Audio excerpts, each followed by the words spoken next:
Hi, welcome to Preliminary Understandings. This is session 3, looking at time and concern as metacognitive processes here. What is time? We know that we use time all the time.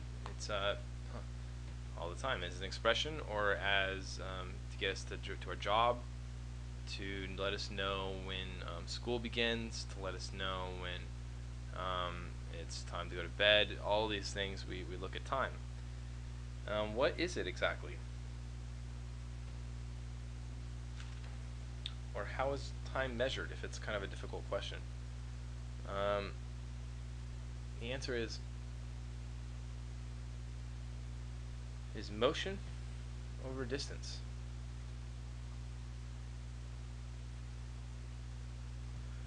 Or you could say it's change relative to a point. Alright, so motion over distance is if this styrofoam cup is moving closer to this ball, boom, boom, boom, it's moving this way, we know that we have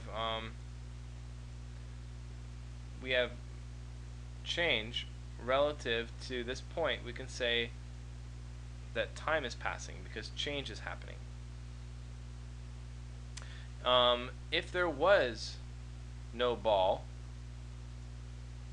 alright, and if nothing else existed except for this cup, in our closed system, and all the molecules were frozen, and there was no other points of reference, no other way of describing any change going on here at all, and there would be no time passing at all.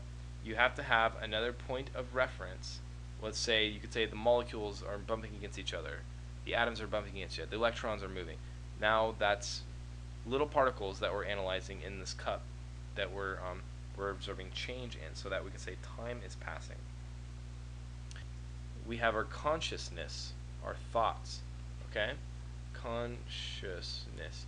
In our thoughts, as we've seen from the relativity of identity or the 4 stages of learning, Waha-A-O, we've seen that if you are confused, you can watch those videos, but there are actual identities moving around in our mind, and they are changing depending on what we're learning and what's being removed from our conceptual framework. So changes are happening inside of our mind, which means time's happening there, and also changes are happening in our behavior, which would be like if I'm moving my arm, or if I'm playing tennis or having a drink, anything like that is all behavioral changes. So which one influences each other the most? Well, it's consciousness. Our consciousness, our mind, affects our behavior more than behavior affects our consciousness. Actually, our consciousness and the mind defines our behavior. For example, let's say you had a friend who was this guy who was really nice to you and made you a cake, gave you $50 and said, "I love you, you're the best man." But the whole time he's doing all these nice things to you, in his consciousness he is saying, "And as soon as I'm close enough to you, I'm going to stab you in the back." It redefines all of his behavior, redefines all the good things he's doing as betrayal. The money he gave you, the good words he gave you, it's all betrayal. Based on his consciousness, based on his intentions and the decisions he's making inside of his mind, his behaviors are redefined. So what's going on inside of us is more important than our behavior in a sense. It defines our behavior. This also means that our most precious commodity is not time.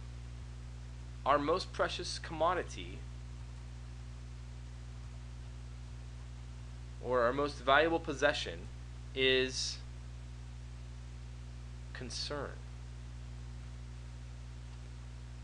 Now, why is this our most precious commodity? Well, what's going on in our room right now? Look around your room. You probably have a light on. There's probably light waves moving around, bumping off of walls, reflecting on shiny surfaces. There's molecules bumping around in the desk. There's atomic level. There's electrons. There's protons, neutrons, all these little gluons and quarks that those are made out of, and how their properties. They have spin and charm and all these different dimensions. If you get really zoomed in, or if you want to zoom out a lot, you could say that we're on a planet spinning in the Milky Way galaxy. Basically, there is so much going on around us at any level, micro, macro, or any part we can look at, that we can't.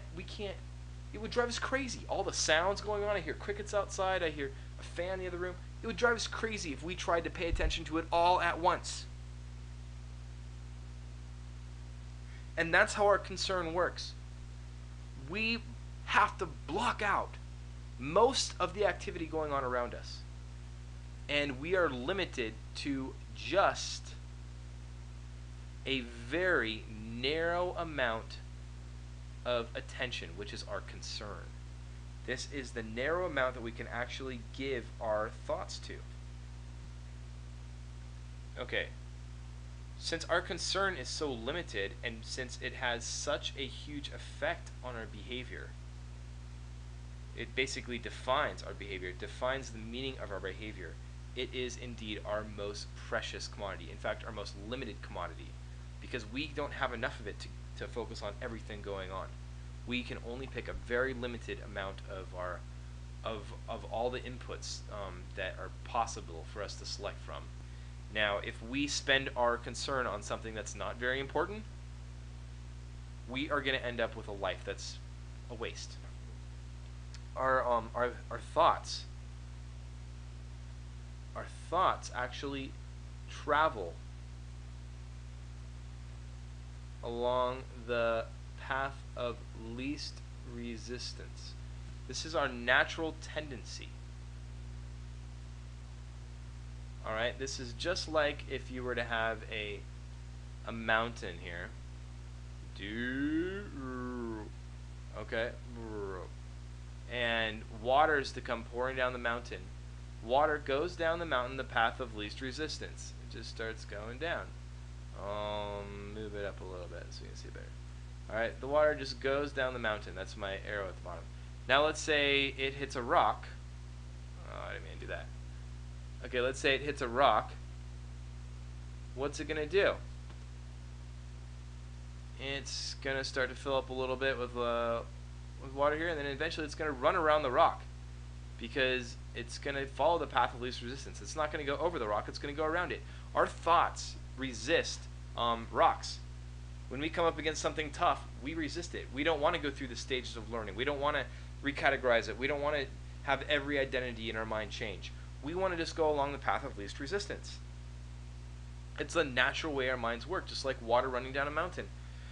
So the way we compensate for this, or what we do to take control, is we schedule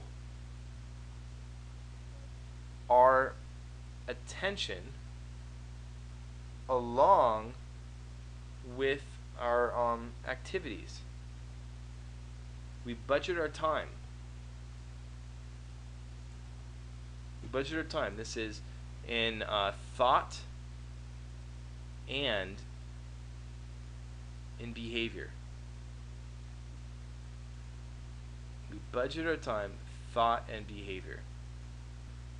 So if I'm going to go to the park with my daughter, if I go to the park and I pick up my cell phone and start talking on the phone, I'm not really spending time with my daughter at the park. I'm talking with somebody on the phone. That's what I'm really doing. Since my consciousness, since my attention, my concern really defines my life, I'm actually doing something that I didn't really intend to do. So if I'm going to go spend the time at the park with my daughter, I'm going to say, I'm spending time at the park with my daughter. I'm not doing anything else. I'm not going to talk on the cell phone. I am giving my attention to her. That is my concern. My most valuable resource is my concern. To be able to give that to her is irreplaceable. It is the most valuable thing I have. All right. Thanks for joining me in this lesson, and I look forward to seeing you another time. All right.